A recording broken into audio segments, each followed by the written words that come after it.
محافل جو منسوب ہیں وہ امام علی مقام، امام عرش مقام، راکب دوش عزت صلی اللہ علیہ وسلم امام حسین رضی اللہ تبارک و تعالیٰ عنہ کی طرف منسوب ہے۔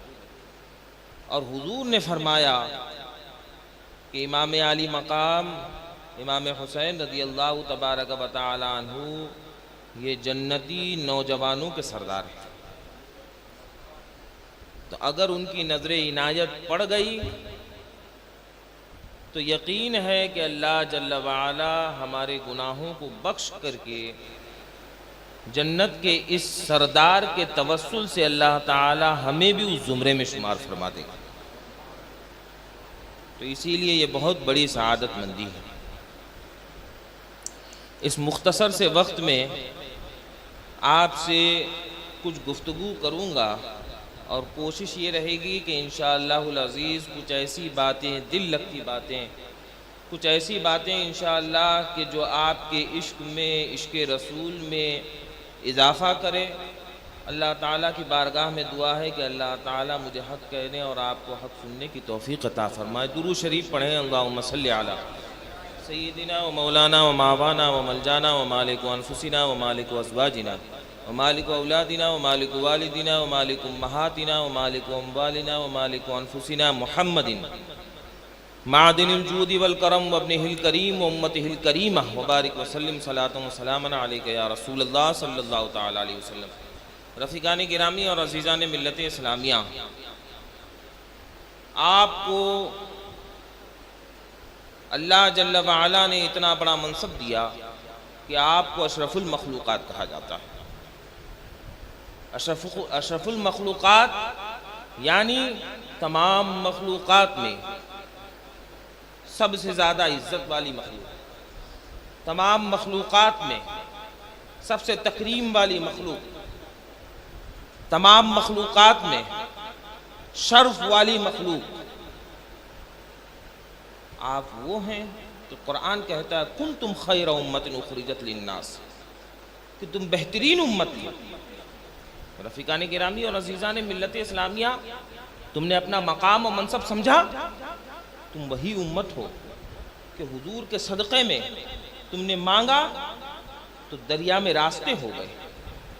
تم وہی امت ہو کہ جب تم نے دعائیں کی حضور کے صدقے میں تو تمہارے لیے آسمان سے دسترخوان نازل ہوئے۔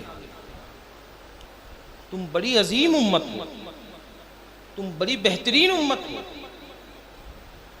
تم بڑی تکریم والی امت ہو، تم بڑی تعظیم والی امت ہو۔ جانتے ہیں کیوں؟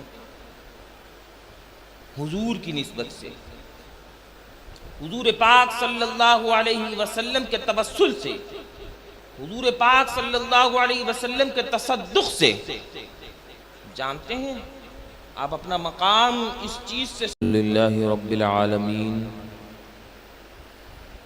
والصلاة والسلام على نبی الکریم وعلى آلہ واصحابہ اجمعین ومن تبعہم بإحسان الى یوم الدین۔ اما بعد فاعوذ باللہ من الشیطان الرجیم۔ بسم اللہ الرحمن الرحیم۔ وَلَقَدْ كَرَّمْنَا بَنِي آدَمَ وقال تعالى في مقام آخر إنا أعطيناك الكوثر۔ آمنت بالله صدق الله مولانا العلي العظيم وبلغنا رسوله النبي الأمين المكين الكريم ونحن على ذلك لمن الشاهدين والشاكرين والحمد لله رب العالمين۔ آئیے کچھ عرض و معروضات پیش کرنے سے قبل ہم اور آپ مل کر سرور کائنات، فخر موجودات، کونین کے والی، خضرب خوباں، سیاہ لامکاں، مالک انس و جاں، سرکار ایم و آن صلی اللہ تبارک و تعالی علیہ وسلم کی بارگاہ ناز میں درود شریف کا نذرانہ پیش کریں اور بآواز بلند پڑھیں اللہم صلی علی سیدنا و مولانا و ماوانا و ملجانا و مالک و انفسنا و مالک و ازواجنا و مالک و اولادنا و مالک و اموالنا و مالک و انفسنا محمد معدن الجود والکرم وعلى آلہ واصحابہ وازواجہ وذریاتہ واہل بیتہ وابنہ الغوث العظم الجیلانی البغدادی وعلینا معہم وبہم ولہم فیہم اجمعین الی یوم الدین۔ ایک مرتبہ اور حصول برکت کے لیے درود شریف پڑھیں۔ اللہم صلی علی سیدنا ومولانا ومابانا وملجانا ومالک انفسنا ومالک ازواجنا ومالک اولادنا ومالک والدنا ومالک امہاتنا ومالک اموالنا ومالک انفسنا محمد طب القلوب ودوائها وعافیة الابدان وشفائها ونور الابصار وضیائها وعلى آلہ واصحابہ وازواجہ وذریاتہ واہل بیتہ وابنہ الغوث العظم الجیلانی البغدادی وعلینا معہم وبہم ولہم فیہم اجمعین الی یوم الدین۔ رفیقان گرامی اور عزیزان ملت اسلامیہ، سب سے پہلے تو آپ مجھ سے اسلامی نئے سال کی محرم الحرام کی مبارکباد قبول فرمائیں اور دعا گو ہوں اللہ تعالی اس سال کو ہمارے لیے عافیت والا، صحت والا اور ایمانی اور اللہ تعالی صحت والا سال بنائے۔ اسی سال کو نہیں بلکہ تا دم حیات اللہ تعالی ہم کو ایمانی زندگی، ایمانی موت عطا فرمائے اور اللہ تعالی ہر بلا سے، وبا سے ہماری حفاظت فرمائے۔ اور دوسری سعادت مندی ہمارے لیے اور آپ کے لیے یہ بھی ہے کہ ہم خانہ خدا میں اللہ اس کے رسول کے پیاروں کا اور اللہ اس کے رسول کا ذکر سننے کے لیے بیٹھے ہیں، تو یہ ہمارے لیے اتنی بڑی سعادت ہے کہ اس سعادت مندی کا جو پتہ ہمیں چلے گا وہ حشر میں ہی پتہ چلے گا کہ اللہ تعالیٰ نے اس کے بدلے ہمیں کیا دیا۔ اس لیے کہ یہ محافل جو منسوب ہیں وہ امام عالی مقام، امام عرش مقام، راکب دوش عزت صلی اللہ علیہ وسلم امام حسین رضی اللہ تبارک و تعالیٰ عنہ کی طرف منسوب ہے۔ اور حضور نے فرمایا کہ امام عالی مقام امام حسین رضی اللہ تبارک و تعالی عنہ یہ جنتی نوجوانوں کے سردار ہیں، تو اگر ان کی نظر عنایت پڑ گئی تو یقین ہے کہ اللہ جل وعلا ہمارے گناہوں کو بخش کر کے جنت کے اس سردار کے توسل سے اللہ تعالی ہمیں بھی اس زمرے میں شمار فرما دے گا۔ تو اسی لیے یہ بہت بڑی سعادت مندی ہے۔ اس مختصر سے وقت میں آپ سے کچھ گفتگو کروں گا اور کوشش یہ رہے گی کہ انشاءاللہ العزیز کچھ ایسی باتیں، دل لگتی باتیں، کچھ ایسی باتیں انشاءاللہ کہ جو آپ کے عشق میں، عشق رسول میں اضافہ کرے۔ اللہ تعالیٰ کی بارگاہ میں دعا ہے کہ اللہ تعالیٰ مجھے حق کہنے اور آپ کو حق سننے کی توفیق عطا فرمائے۔ درود شریف پڑھیں۔ اللہم صلی علی سیدنا و مولانا و مابانا و ملجانا و مالک انفسنا و مالک ازواجنا و مالک اولادنا و مالک والدنا و مالک امہاتنا و مالک اموالنا و مالک انفسنا محمد معدن الجود والکرم وابنہ الکریم و امتہ الکریمہ وبارک وسلم صلاۃ و سلاما علیک یا رسول اللہ صلی اللہ تعالی علیہ وسلم۔ رفیقان گرامی اور عزیزان ملت اسلامیہ، آپ کو اللہ جل وعلا نے اتنا بڑا منصب دیا کہ آپ کو اشرف المخلوقات کہا جاتا ہے۔ اشرف المخلوقات یعنی تمام مخلوقات میں سب سے زیادہ عزت والی مخلوق، تمام مخلوقات میں سب سے تکریم والی مخلوق، تمام مخلوقات میں شرف والی مخلوق آپ وہ ہیں کہ قرآن کہتا ہے کنتم خیر امت اخرجت للناس، کہ تم بہترین امت ہو۔ رفیقان گرامی اور عزیزان ملت اسلامیہ، تم نے اپنا مقام و منصب سمجھا، تم وہی امت ہو کہ حضور کے صدقے میں تم نے مانگا تو دریا میں راستے ہو گئے. تم وہی امت ہو کہ جب تم نے دعائیں کی حضور کے صدقے میں تو تمہارے لیے آسمان سے دسترخوان نازل ہوئے. تم بڑی عظیم امت ہو، تم بڑی بہترین امت ہو، تم بڑی تکریم والی امت ہو، تم بڑی تعظیم والی امت ہو. جانتے ہیں کیوں؟ حضور کی نسبت سے، حضور پاک صلی اللہ علیہ وسلم کے توسل سے، حضور پاک صلی اللہ علیہ وسلم کے تصدق سے. جانتے ہیں آپ اپنا مقام اس چیز سے سمجھیں کہ آپ ان کے امتی ہیں کہ جن کی امت میں آنے کے لیے انبیاء کرام نے دعائیں کی کہ یا اللہ تعالی ہمیں محمد عربی صلی اللہ علیہ وسلم کے امت میں امتی بنا کر کے بھیج دیں. آپ وہ امت ہیں. آپ جانتے ہیں کہ اللہ جل وعلا نے حضور کی عظمت کے توسل سے آپ کو اتنا بلند مقام دیا کہ ہر نبی کی امت سے آپ افضل ہیں حضور کی نسبت سے. حضور کی امت کا ایک فرد ہر امت کے فرد سے معزز ہے. حضور کی امت کا ولی ہر امت کے ولی سے افضل ہے. وجہ ہے حضور کی ذات والا صفات. آپ نے جانا حضور کی عظمت کتنی عظیم ہے. امام علیہ سنت سرکار اعلیٰ حضرت فرماتے ہیں رضی اللہ تبارک و تعالی عنہ، اللہ کی سرتاب قدم شان ہے یہ. انسان نہیں، وہ انسان ہے. امام علیہ سنت فرماتے ہیں کہ اللہ کی سرتاب قدم شان ہے، یعنی سر سے لے کر پیر تک سرور کائنات صلی اللہ علیہ وسلم یہ اللہ کی شان بن کے نازل ہوئے. انسان نہیں، انسان یعنی ان جیسا انسان ہے ہی نہیں. قرآن تو ایمان بتاتا ہے انہیں، اور ایمان یہ کہتا ہے میری جان ہے یہ. رفیقان گرامی اور عزیزان ملت اسلامیہ، لوگوں نے حضور کی اوصاف پر، حضور کی عظمتوں پر اتنا لکھا کہ کتابیں بھری پڑی ہیں.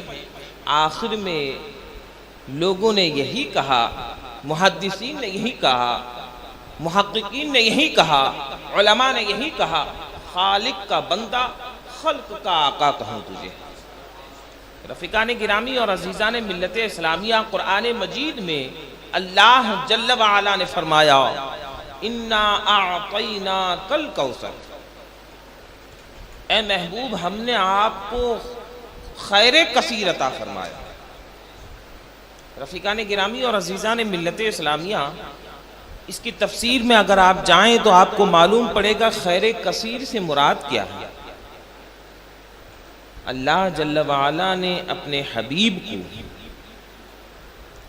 حسن دیا، کثرت سے دیا. اللہ جل وعلا نے اپنے حبیب کو معجزات دیے، کثرت سے دیے.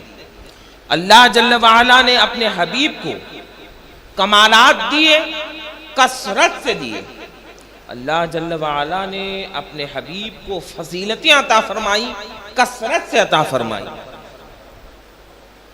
تمام انبیاء کرام کو جو فضائل، جو کمالات، جو معجزات تنہا حاصل ہیں، وہ ہمارے آقا و مولا جناب احمد مصطفیٰ محمد مصطفیٰ صلی اللہ علیہ وسلم کو یکجا حاصل ہے. میرے آقا سید عالم صلی اللہ علیہ وسلم میں حضرت آدم کا کمال بھی پائیے گا. میرے آقا سید عالم صلی اللہ علیہ وسلم میں حضرت یوسف کا جمال بھی پائیے گا. میرے آقا صلی اللہ علیہ وسلم کے اندر آپ حضرت عیسیٰ کا جلال بھی پائیے گا، تمام انبیاء کرام کی خوبیوں کا جامع یہ میرے آقا سید عالم صلی اللہ علیہ وسلم کو اللہ جل وعلا نے بنایا ہے۔ اللہ جل وعلا نے حضور کو جو کچھ عطا کیا کثرت سے عطا کیا۔ مثال کے طور پر آپ دیکھیں، سید عالم صلی اللہ علیہ وسلم کا معجزہ ہے کہ سید عالم صلی اللہ علیہ وسلم کے ہتھیلی مبارک پر جو کنکریاں تھیں انہوں نے کلمہ پڑھا، اس نے کلمہ پڑھا۔ یہ معجزہ سب جانتے ہیں۔ ابو جہل کنکریاں لے کر کے آیا، سید عالم صلی اللہ علیہ وسلم کی بارگاہ میں وہ حاضر ہوا، اس نے کہا کہ اگر آپ نبی ہیں تو یہ بتائیں کہ میرے ہاتھ میں کیا ہے۔ رفیقان گرامی اور عزیزان ملت اسلامیہ، کنکریاں مٹھی میں تھی، سید عالم صلی اللہ علیہ وسلم نے فرمایا میں بتاؤں یا جو تیری مٹھی میں ہے وہ بتائے۔ آپ دیکھیں، سب سے پہلی بات تو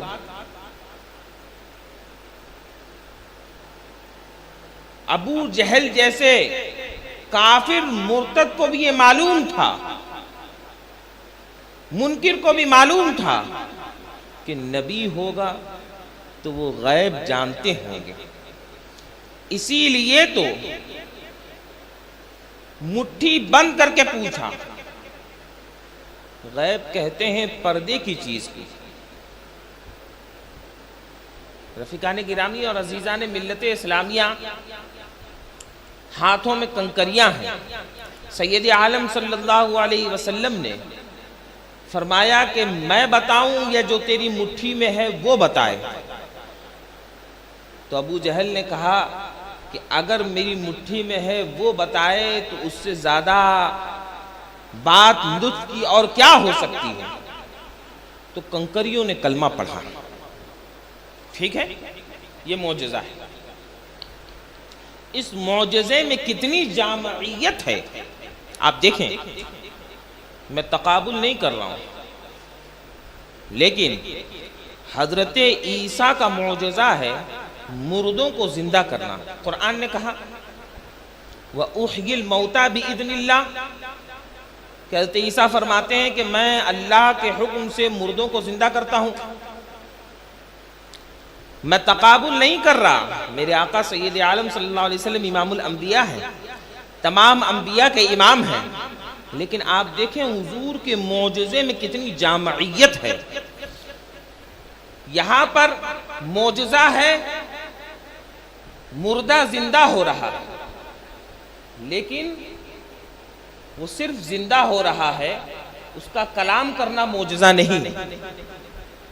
کیوں؟ کہ زبان پہلے سے ہے۔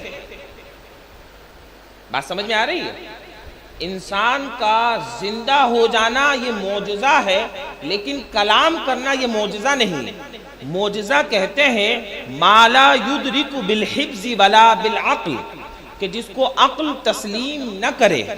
مثال کے طور پر سید عالم صلی اللہ علیہ وسلم نے جھاڑ کو بلایا تو جھاڑ، شجر، پیڑ اپنی جگہ سے اکھاڑ کر کے حضور کی بارگاہ میں آیا اور جھک کر کے اس نے سلامی پیش کی۔ اس کو عقل تسلیم نہیں کرتی۔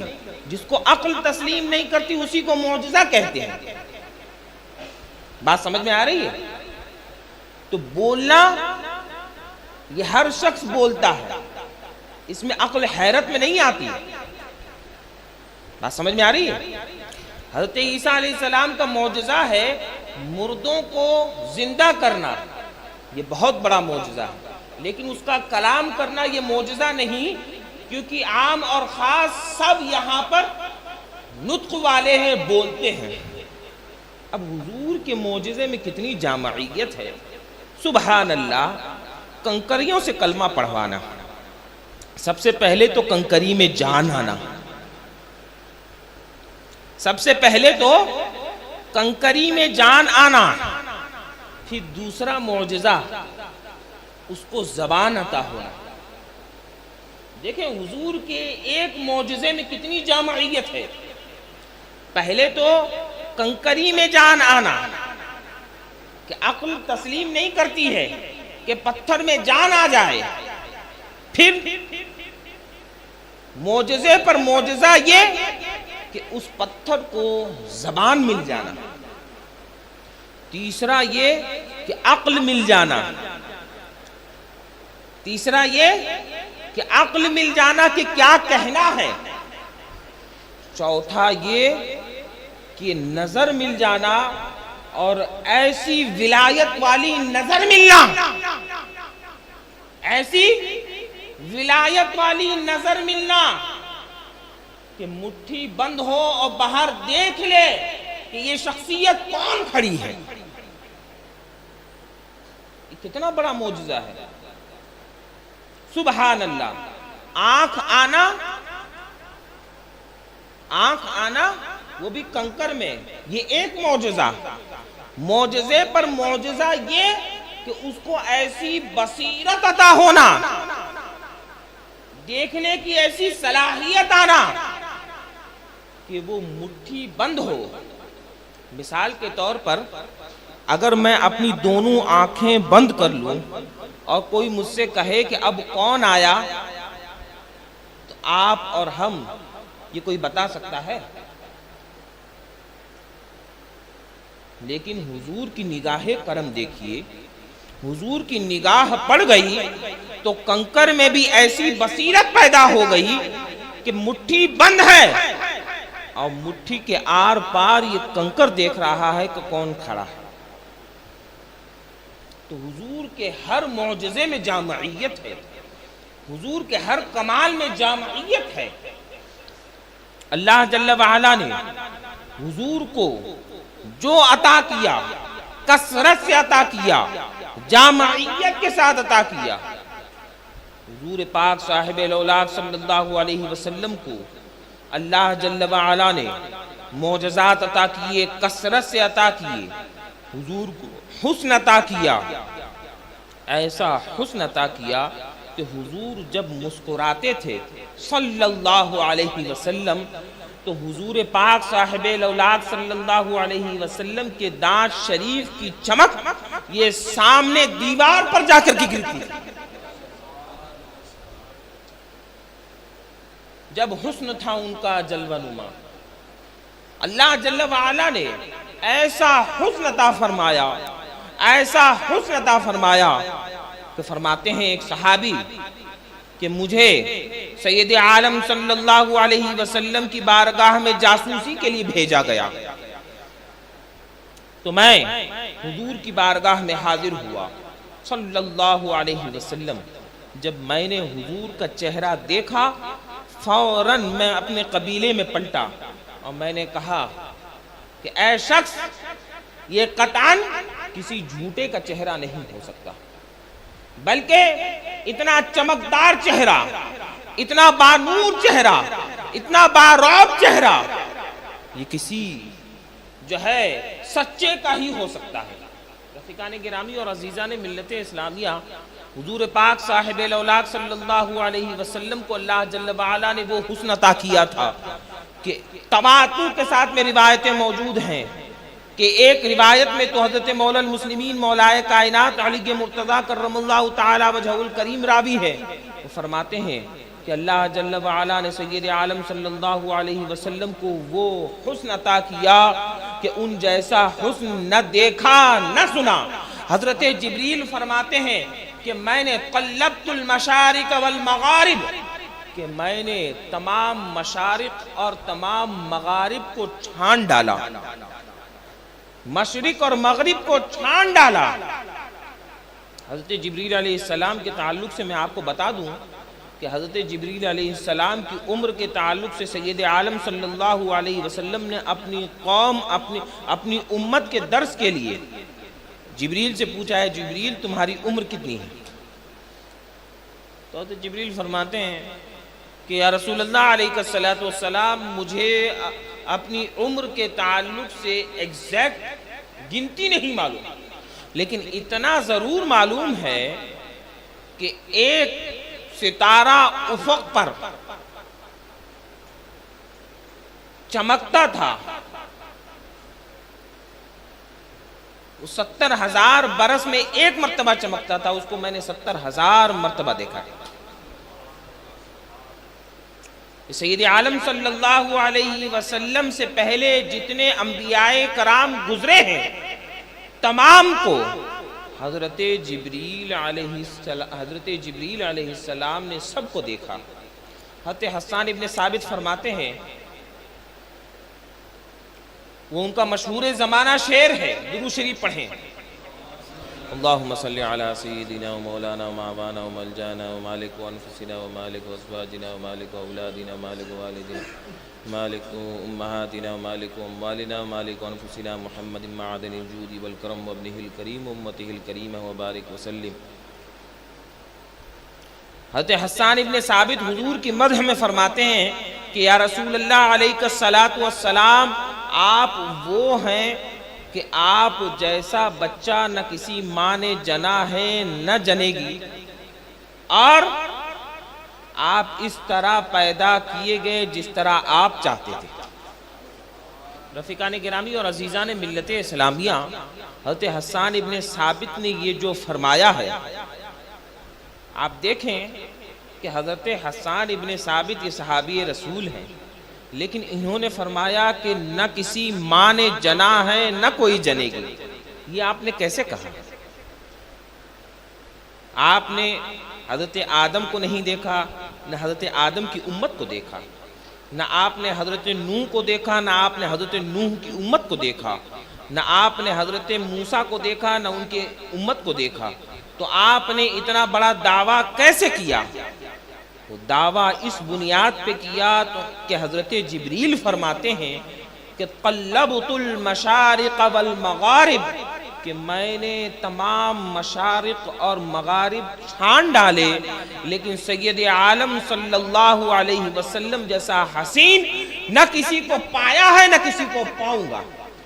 یہی بولے سدرہ والے، چمنے جہاں کے تھالے، سبھی میں نے چھان ڈالے، تیرے پائے کا نہ پایا۔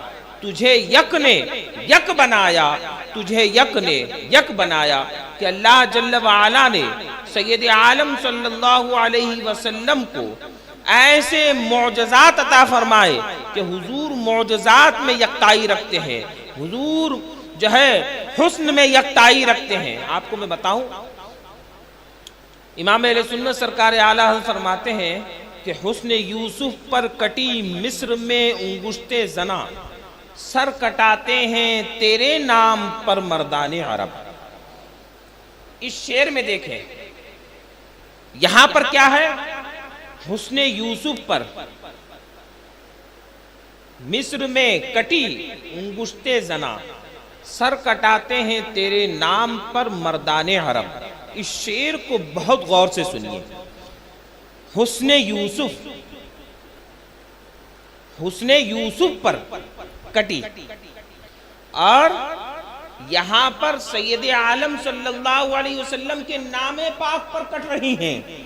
ابھی حسن دیکھا نہیں ہے، صرف حسن سنا ہے، تو عالم یہ ہے کہ سر کٹاتے ہیں تیرے نام پر مردان عرب۔ آج بھی یہ سلسلہ جاری ہے۔ اس شعر پر بہت غور کریں۔ حسن یوسف پر کٹی مصر میں انگشت زنا، وہاں پر انگلی کٹ رہی ہے اور یہاں پہ سر کٹ رہا ہے۔ سر کٹنے میں، انگلی کٹنے میں زمین آسمان کا فرق ہے۔ حضرت یوسف کو اللہ جل وعلا نے وہ حسن دیا ہے، وہ حسن عطا فرمایا کہ زلیخا کو اس کی سہیلیوں نے کہا کہ تم کس شخص کے محبت میں گرفتار ہو گئی ہو کہ نہ تمہیں اپنی خبر ہے، نہ کھانے کی خبر ہے، نہ پینے کی خبر ہے۔ اس نے کہا کہ اگر تم دیکھو گی تو تم بھی جو ہے اپنا ہوش و آواز سب کھو دو گی۔ تو ایک محفل رکھی گئی، پردے کے اس پار عورتوں کو بیٹھایا گیا اور ان کے ہاتھ میں ایک ایک لیمبو دیا گیا اور ایک چھری دی گئی، اور کہا گیا کہ جب حضرت یوسف علیہ السلام آپ کے روبرو ہوں تو آپ اپنے ہاتھوں سے اس لیمبو کو کاٹیے گا۔ حضرت یوسف علیہ السلام جلوہ بار ہوئے، پردہ کھولا گیا۔ جب مصر کی عورتوں نے حضرت یوسف کا جمال دیکھا اور ان سے کہا گیا کہ لیمبو کاٹو، تو لیمبو کے ساتھ ہر عورت نے اپنی انگلی کاٹی۔ یہ حضرت یوسف علیہ السلام کو اللہ جل وعلا نے جمال دیا تھا بطور معجزہ۔ میرے آقا سید عالم صلی اللہ علیہ وسلم کا عالم یہ ہے کہ ابھی حسن دیکھا نہیں ہے، صرف حسن کے تذکرے سنے ہیں، اور عالم یہ ہے کہ آج بھی ان کے نام پر ان کے عشاق، ان کے نام لیوا اپنی گردنوں کو کٹا رہے ہیں۔ حسن یوسف پر کٹی مصر میں انگشت زنا، سر کٹاتے ہیں تیرے نام پر مردان عرب۔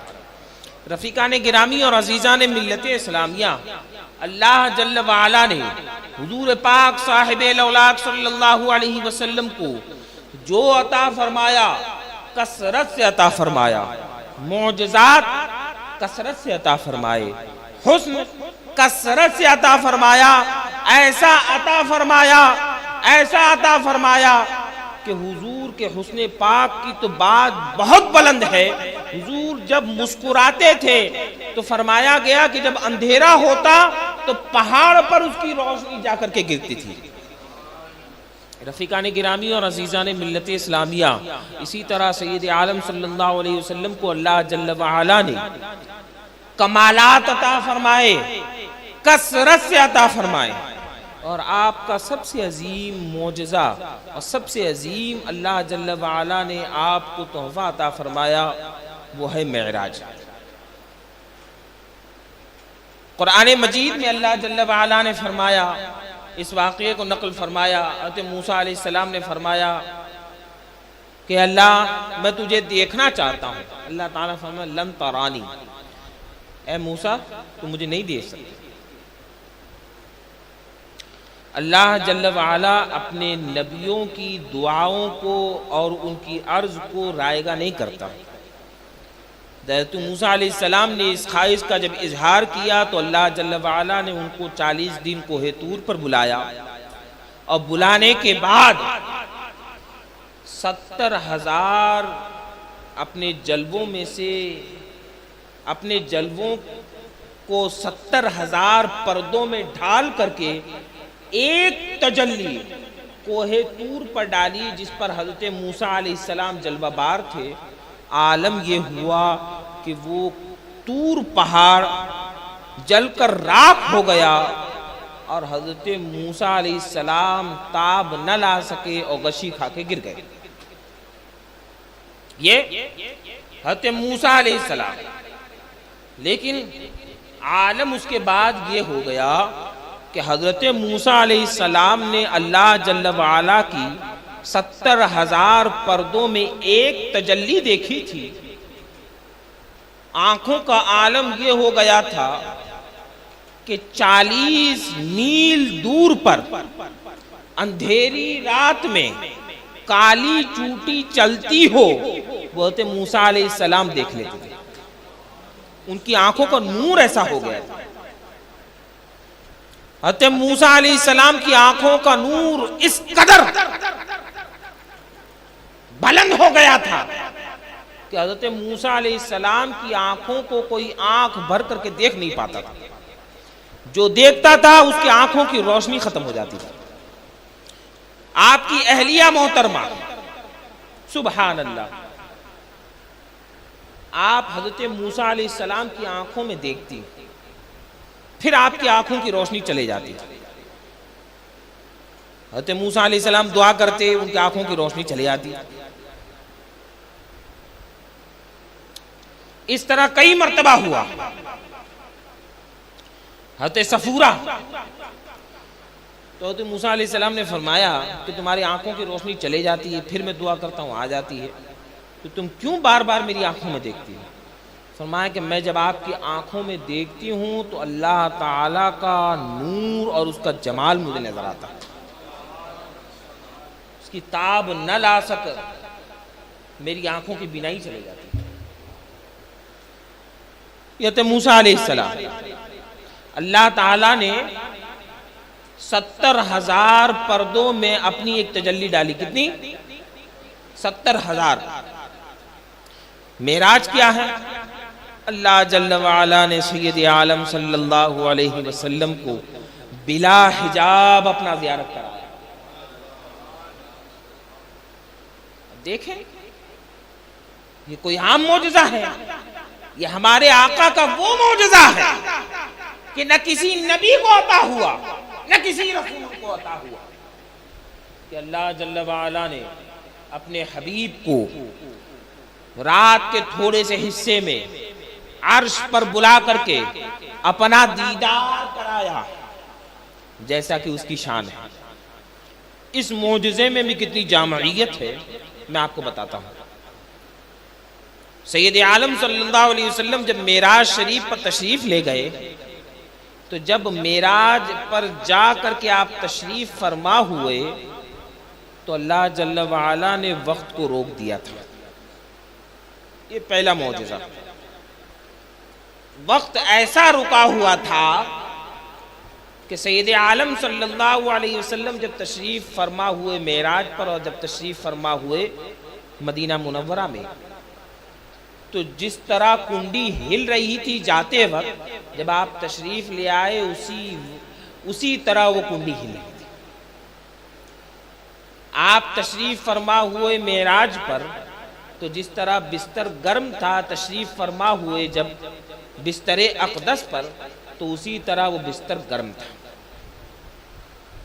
رات کے تھوڑے سے حصے میں آپ اس جگہ تشریف لے گئے کہ ایک آسمان سے دوسرے آسمان کی مسافت 500 سال کی.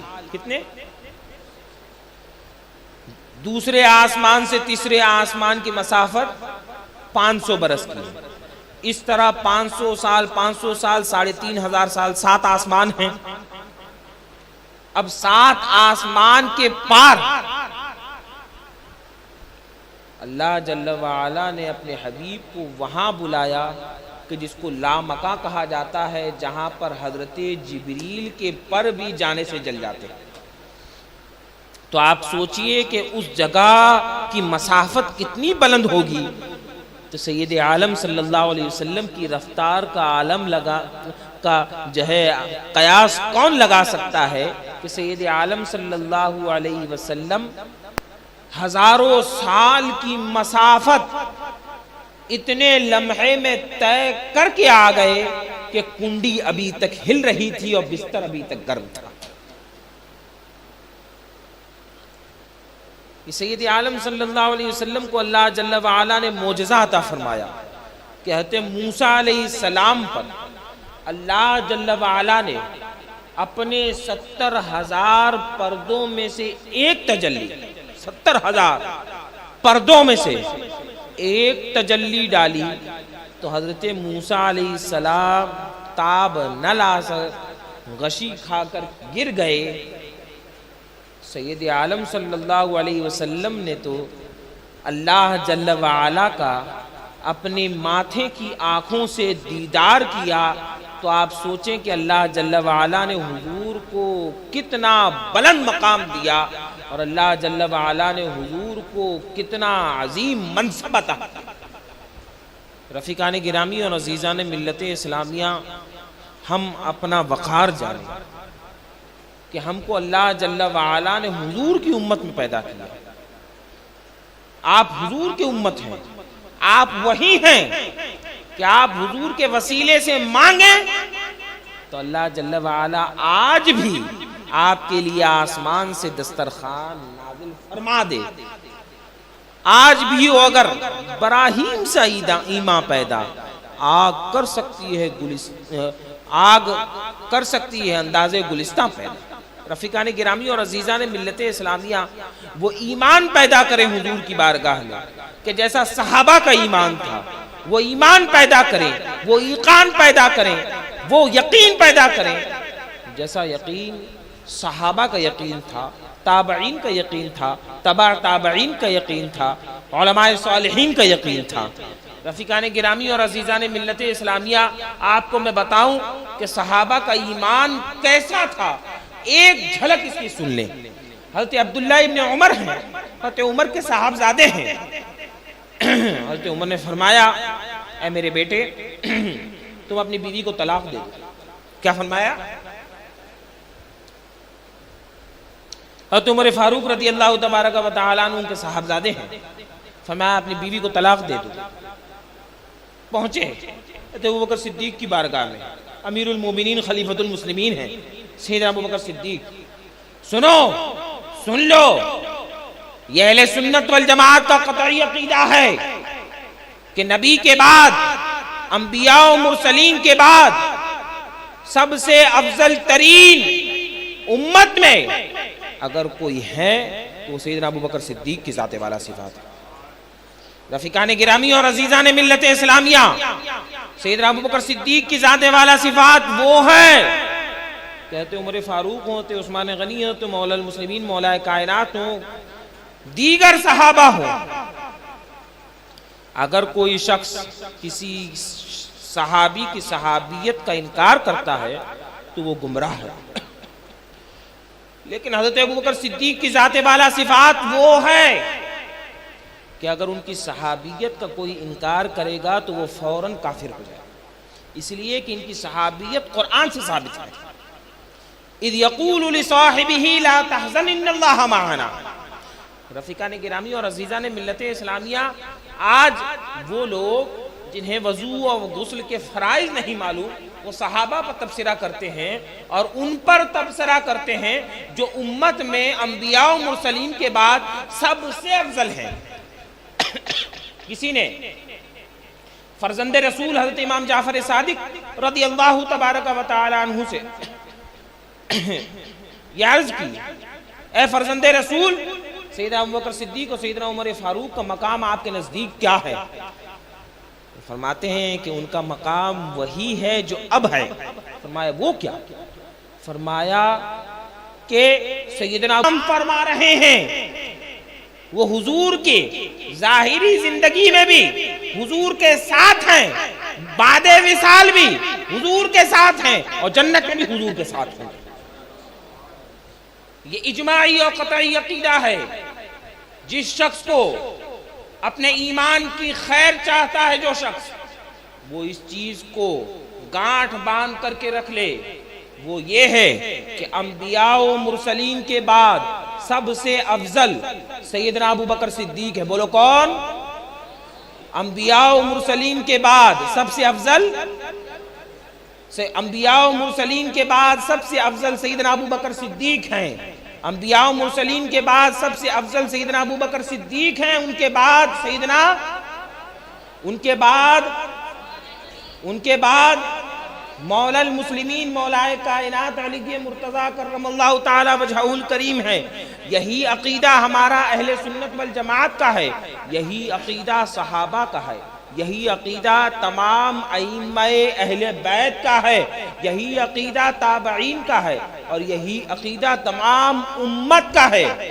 اور آج جو زہر پلایا جا رہا ہے انٹرنیٹ کے ذریعے، میرے بچوں اور میرے بزرگوں، یہ چیز یاد رکھو کہ جب ہم ہر چیز میں اس کے ماہر کو تلاش کرتے ہیں، کہ ہمیں کھانا پکوانا ہوتا ہے تو یہ تلاش کرتے ہیں کہ اس کا ایکسپرٹ کون ہے، اس کا ماہر کون ہے۔ ہمیں دوائی لینی ہوتی ہے تو ہم کسی موچی کے پاس نہیں جاتے بلکہ ڈاکٹر کے پاس جاتے ہیں۔ اگر ہمیں گھر بنوانا ہوتا ہے تو ہم کسی انجینئر سے رابطہ کرتے ہیں۔ تو جو جس فن کا ماہر ہوتا ہے ہم اس معاملے میں اس سے رجوع کرتے ہیں۔ تو ایمان اور اسلام کے معاملات میں، شریعت کے معاملات میں ہم علماء سے کیوں نہیں رجوع کرتے ہیں؟ ہم کیوں یوٹیوب کی، فیس بک کی اور ان پر بیٹھے ہوئے ان مولائیوں کی اور ان ملاؤں کی سن لیتے ہیں؟ یہ دیکھو، یاد رکھو، جو شخص اپنے ایمان کی خیر چاہتا ہے اس کو چاہیے کہ وہ علماء اہل سنت کی اتباع کرے، اور خاص کر اعلیٰ حضرت سرکار رضی اللہ تبارک و تعالی عنہ کی اتباع کرے۔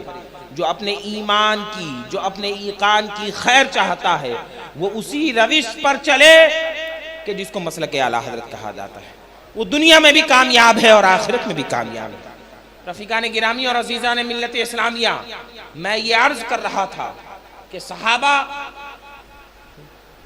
میں ایک عظیم صحابی حضرت عبداللہ ابن عمر ہیں، جن کو ابادل عربہ میں سے شامل کیا گیا ہے، جو فقیہ صحابہ میں سے ہیں۔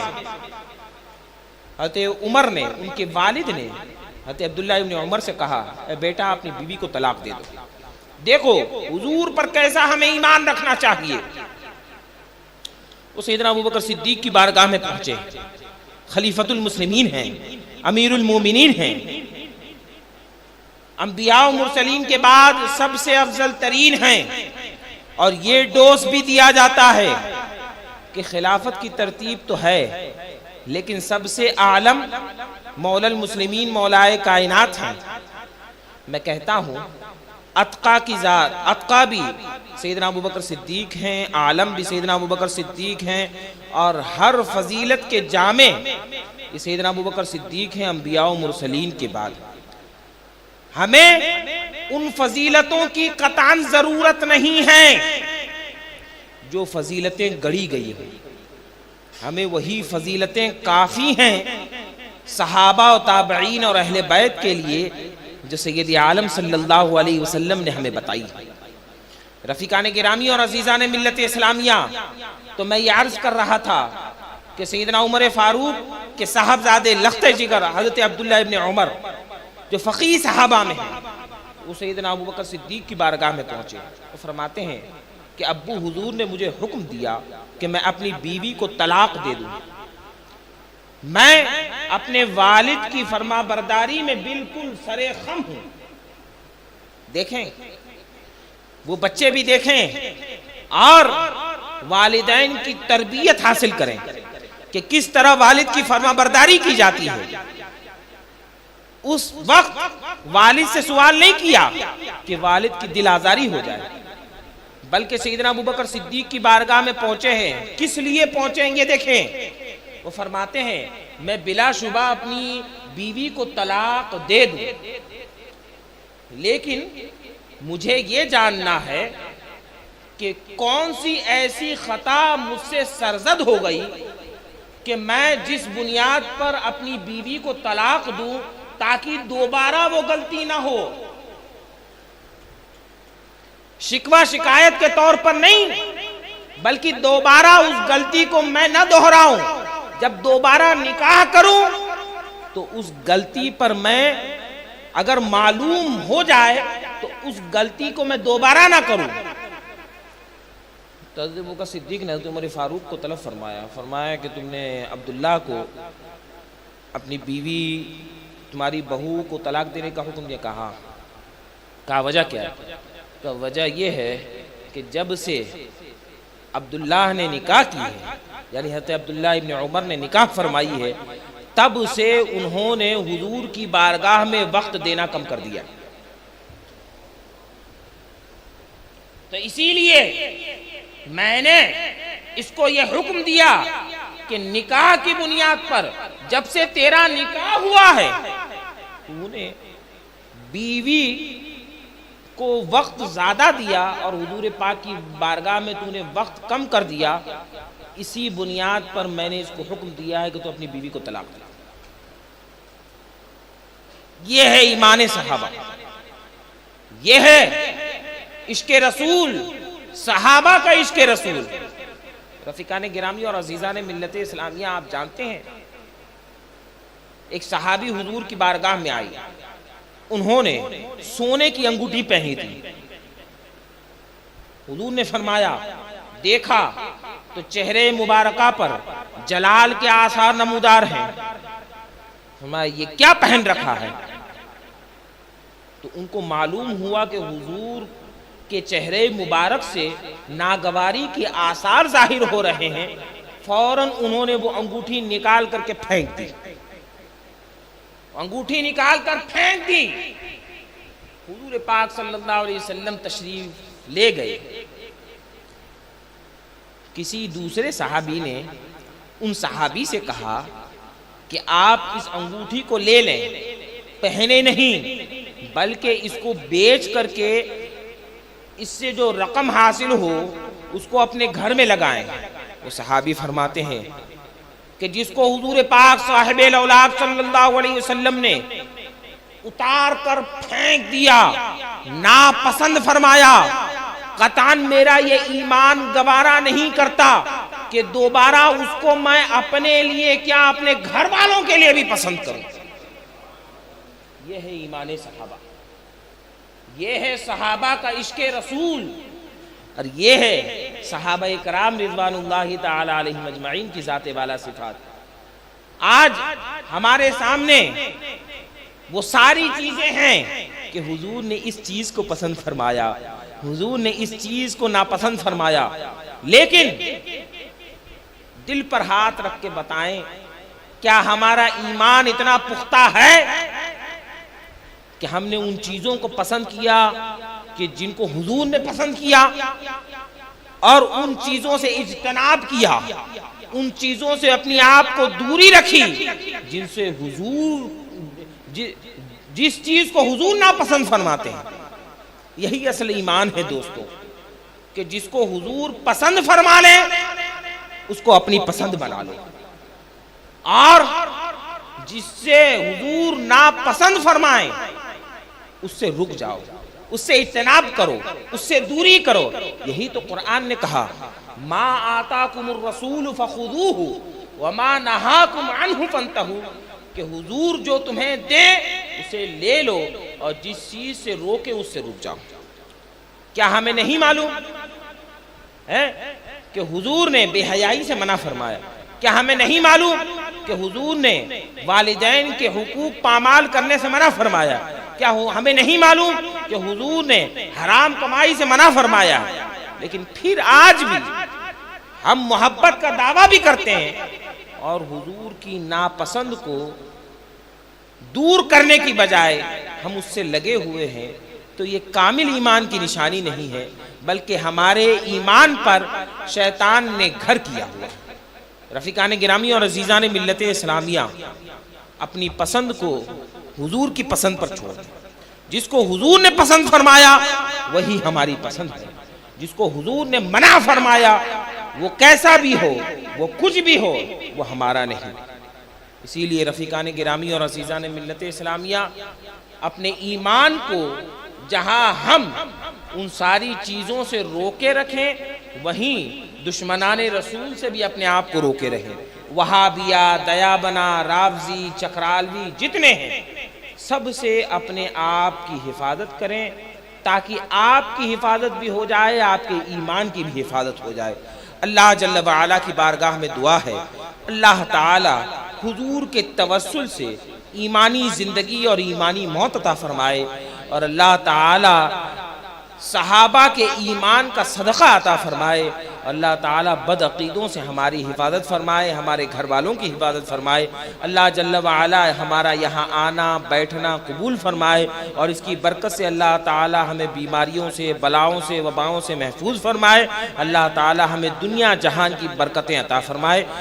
زندگی دی مسلک اعلیٰ حضرت پہ قائم رہیں. زندگی دی گئی ہے اسی کے لیے. وما علینا الا البلاغ. السلام علیکم ورحمۃ اللہ وبرکاتہ. استغفر اللہ استغفر اللہ استغفر اللہ ربی من کل ذنب واتوب الیہ. السلام علیکم ورحمۃ اللہ وبرکاتہ.